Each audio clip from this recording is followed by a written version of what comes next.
Good morning. It's Friday, and sorry for the background here, but I wanted to make sure to get out a little thought on the Parsha before Shabbos. So, this is a famous Parsha. We spoke about it on Tuesday night. Sorry if this is a repeat for you, but it's always good to review ideas too. And that is that the spies, the famous story of the spies. What motivated these 10 spies to come back with a negative report about the land? Why did they discourage the people from moving forward with the plan to enter into the land of the patriarchs and matriarchs and to build Jewish society in the land of Israel? What was motivating them? So we find out that these great men, these were great leaders and great giants of spirituality and Torah and righteousness, that they were motivated by a bias, an ulterior motive. You see, they knew that when the Jewish people would enter into the land of Israel, there was going to be a changing of the guard, and the old cabinet was going to be released of their positions, and new leaders were going to be appointed. So they understood and they knew that as soon as they entered into the land of Israel, they were no longer going to be the leaders. They were no longer going to have power. Now, the question is, Rashi identifies these people as righteous tzaddikim, righteous people.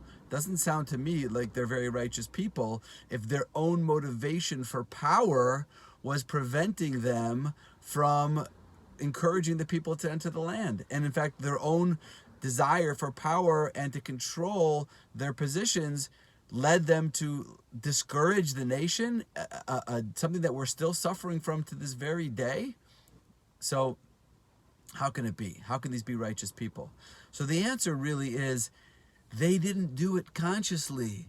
They weren't aware. They didn't make a conscious decision. Oh no, if we go into the land, we're going to lose our power. We're going to lose our positions. So we better come back and discourage the nation from entering. We'll make up stories. We'll do something, anything we can to prevent the Jewish people from entering into the land of Israel. Because if we do, we're going to lose our power. No, they didn't do it consciously. It wasn't a conscious decision. They didn't even understand that that's what was motivating them.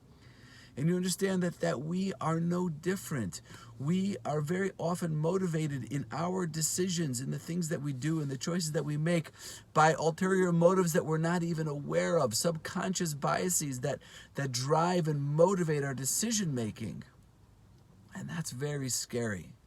And it forces us to pause and ask ourselves when we're making important decisions, when we're advising people, or when we're just going through life, what underlying biases, what self-determining, self-desired fulfillment is motivating us to go ahead and make these decisions that we're making? Are these decisions being made by good motivations, or are they being made by ulterior motivations that we may not even be aware of? This story forces us to think about the choices that we make and ask ourselves these critical questions.